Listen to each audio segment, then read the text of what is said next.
নেহারি বা পায়ার একটা রেসিপি আজ আপনাদের সঙ্গে শেয়ার করব।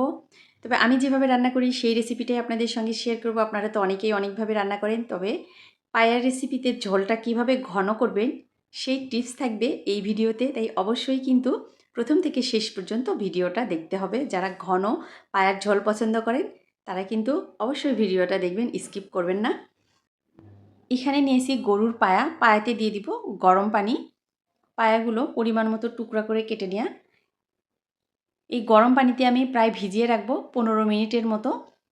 তাহলে পায়াতে যে বালু থাকে, ময়লা থাকে, এই গরম পানির জন্য কিন্তু বের হয়ে আসবে। আর পায়ার যে একটা স্মেল থাকে সেটাও কিন্তু থাকবে না। আর এখন এখানে দিয়ে দিব একটু লবণ। এই লবণটা দিলে তাহলে খুব দ্রুতই যে পায়ার সাথে বালুগুলো থাকে সেগুলো বের হয়ে আসবে। পায়াটাও সফট হবে কিন্তু এই গরম পানি দেওয়ার জন্য। তাই অবশ্যই গরম পানি দিয়ে ওয়াশ করে নেওয়ার চেষ্টা করবেন। আমি 3-4 বার গরম পানি দিয়ে এইরকম করে ওয়াশ করে নিয়েছি। তাহলে পায়া খাওয়ার সময় কিন্তু দেখবেন যে আর খিসখিস করবে না। অবশ্যই গরম পানি দিয়ে ওয়াশ করে নেবেন। সবগুলো পায়া পরিষ্কার করে নিয়ে আমি একটা প্রেসার কুকারে দিয়ে দিলাম। এখন দিয়ে দিলাম পরিমাণ মতো লবণ আর পরিমাণ মতো পানি। খুব বেশি পানি এখানে দেওয়া যাবে না, এমনভাবে দিব পায়াটা যাতে একটু ডুবে যায়। এইভাবে পানি দিয়ে, আর এখানে কিন্তু কোনো তেল মশলা আমি এখানে ব্যবহার করব না, শুধু লবণ দিয়ে এটা আমি প্রেসার কুকারে ঢাকনা ঢেকে 6টা সিটি দিয়ে নিয়েছি। 5টা বা 6টা সিটি দিয়ে নিলেই হবে। এখন এটা অন্য একটা কড়াইয়ে ঢেলে নিব। কড়াইয়ে ছিল পেঁয়াজ বেরেস্তার সরিষার তেল, আর রান্নাটা কিন্তু আমি সরিষার তেলেই করব। ওই তেলের ভিতরে এখন পায়াগুলো ঢেলে দিব। একে একে এখানে সব ধরনের মশলাগুলো মিশিয়ে নিব। এখানে এখন কিছু আস্ত মশলা দিয়ে দিব। নিয়েছি কালো গোলমরিচ, জয়ত্রী ফুল, কাবাব চিনি, বস মশলা, সাদা এলাচ, কালো এলাচ একটু থেতলিয়ে নিয়েছি রসুনের কোয়া, তেজপাতা আর 2 টুকরো দারচিনি। সব কিছুই এখন পায়ার ভিতরে দিয়ে দিব। এখন দিয়ে দিব অনেকটা পরিমাণে পেঁয়াজের বেরেস্তা। পেঁয়াজের বেরেস্তা কিন্তু সরিষার তেলেই আমি করিয়ে নিয়েছি।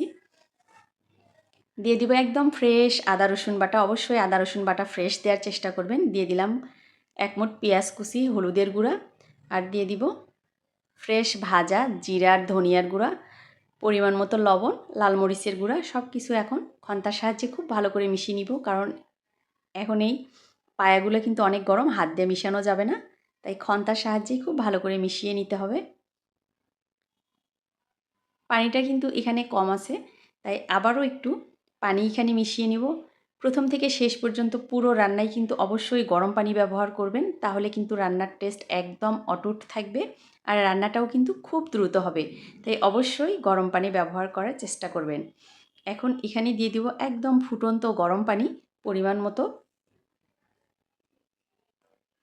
আমি এই পায়াটা আবার রান্না করে নিব প্রায় 1 ঘন্টার মতো। আপনার হাতে সময় থাকলে তাহলে তো চুলায় রান্না করে নিতে পারবেন। আর যদি হাতে সময় কম থাকে তাহলে এই টেকনিক ফলো করে রান্না করলে এর টেস্ট কিন্তু একদম চুলায় যেভাবে রান্না করেন ওই রকমই টেস্ট পাবেন। আর যদি হাতে সময় না থাকে তাহলে কিন্তু প্রেসার কুকারেও রান্নাটা করিয়ে নিতে পারবেন।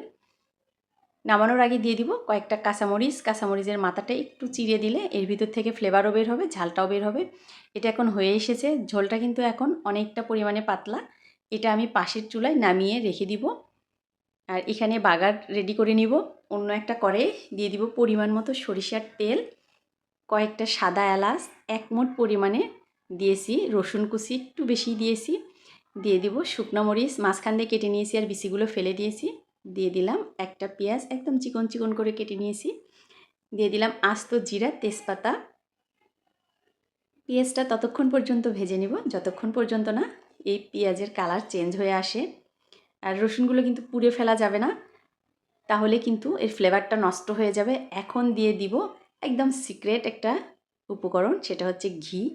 এই ঘিটা দিলে কিন্তু খুব সুন্দর ফ্লেভার আসে। পায়াতে অনেকেই ঘি ব্যবহার করে না, আমি দিলাম তারও একটা কারণ আছে।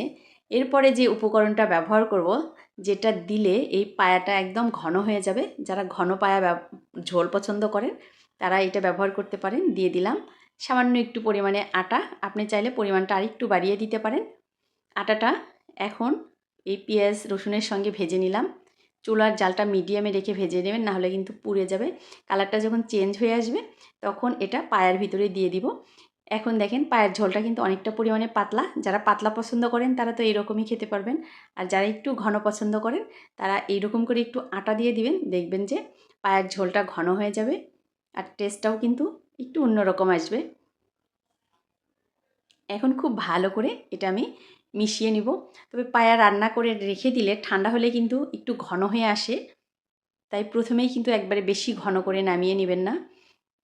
রান্না করার পর যখন বারে বারে জাল করে নেবেন আরও কিন্তু ঘন হয়ে আসবে। উপর থেকে দিয়ে দিলাম আর একটু কিছুটা পেঁয়াজের বেরেস্তা, আর অফ ক্যামেরায় আমি একটু গরম মশলার গুঁড়ো দিয়েছি। ঝোলটা দেখেন কেমন হয়েছে, খুব বেশি ঘন না, খুব বেশি পাতলাও না, একদম মিডিয়াম। এত সুন্দর ফ্লেভার বের হচ্ছিল ওই রান্নার সময়। আমি এখন একটু লবণটা টেস্ট করে নিব, কারণ প্রথমেই খুব বেশি লবণ দিয়ে ফেলবেন না, তাহলে কিন্তু লবণের ফ্লেভারটা একদম স্ট্রং চলে আসবে। আমার কাছে মনে হয়েছে লবণটা একটু কম হয়েছে, তাই পরিমাণটা বুঝে আর একটু লবণ দিয়ে দিলাম। এখন খুব ভালো করে মিশিয়ে নিব। এই রেসিপি দিয়ে ভাত, রুটি, পরোটা, নান যে কোনো কিছুর সঙ্গেই কিন্তু খেতে অনেক ভালো লাগে। আপনার যেটা দিয়ে পছন্দ সেটার সঙ্গেই খেতে পারেন। কিন্তু আমার রেসিপিটা কেমন লেগেছে প্রিয় বন্ধুরা, যারা এতক্ষণ পর্যন্ত মনোযোগ দিয়ে আমার ভিডিওটা দেখলেন, আমার ভিডিওর সঙ্গেই আছেন, তাদের কাছে আমার অন্তর থেকে অনেক অনেক দোয়া ও ভালোবাসা। আর অবশ্যই ভিডিওতে কিন্তু একটা লাইক দিয়ে দিবেন। আর যদি একটু বেশি ভালো লেগে থাকে, যারা নতুন আজকে আমার চ্যানেলে এসেছেন, তাহলে চ্যানেলটা কিন্তু সাবস্ক্রাইব করবেন আর পাশে থাকা বেল আইকনটা অন করে রাখবেন। যখনই নতুন নতুন ভিডিও ছাড়বো তখনই আপনার কাছে কিন্তু নোটিফিকেশান চলে যাবে। আমার কথা বা ভয়েসের মাঝে অনেক সময় অনেক ভুল ত্রুটি হয়ে থাকে। সবার কাছে অনুরোধ রইল ক্ষমা সুন্দর দৃষ্টিতে দেখবেন। অনেক সময় ভুল করে অনেক কিছুই হয়তো বলে ফেলি, বুঝতে পারি না। দেখেন চামিচ দিয়ে কাটলেই কিন্তু একদম কেটে যাচ্ছে, খুব কিন্তু নরম হয়েছে। দেখেই বুঝতে পাচ্ছেন কতটা এটা সফট, খেতেও কিন্তু মাশাআল্লাহ অসাধারণ লাগে। আমার কাছে তো খুব ভালো লাগে। আপনারা বাসায় তৈরি করলে কমেন্ট করে জানাবেন আপনাদের রেসিপিটা কেমন হয়েছে। আর রসুনটাও কিন্তু খেতে খুব ভালো লাগে, মাংসের ভিতরে রসুন দিলেও ভালো লাগে, আর এরকম করে পায়ের ভিতরে দিলেও ভালো লাগে। জানি না আপনারা দেন কি না, তবে আমি মাঝে মাঝে রান্না করলে দিই, আবার অনেক সময় দিই না। আজকেও দিয়ে দিলাম। এই তো নামিয়ে নিলাম, উপর থেকে দিয়ে দিলাম একটু পেঁয়াজের বেরেস্তা, আর এখন দিয়ে দিব জুলিয়ান কাট করে কেটে রাখা আদা। এই আদার ফ্লেভারটা তো আমার দারুণ লাগে, খুব ভালো লাগে। এটা যখন একটু দাঁতের নিচে পড়ে খেতে খুব ভালো লাগে। অনেক তো বকবক করলাম। সবাই ভালো থাকবেন, সুস্থ থাকবেন, নিজের এবং নিজের পরিবারের খেয়াল রাখবেন। আবারও আসবো পরবর্তী কোনো ভিডিও নিয়ে। সে পর্যন্ত সবাই ভালো থাকবেন। আল্লাহ হাফেজ।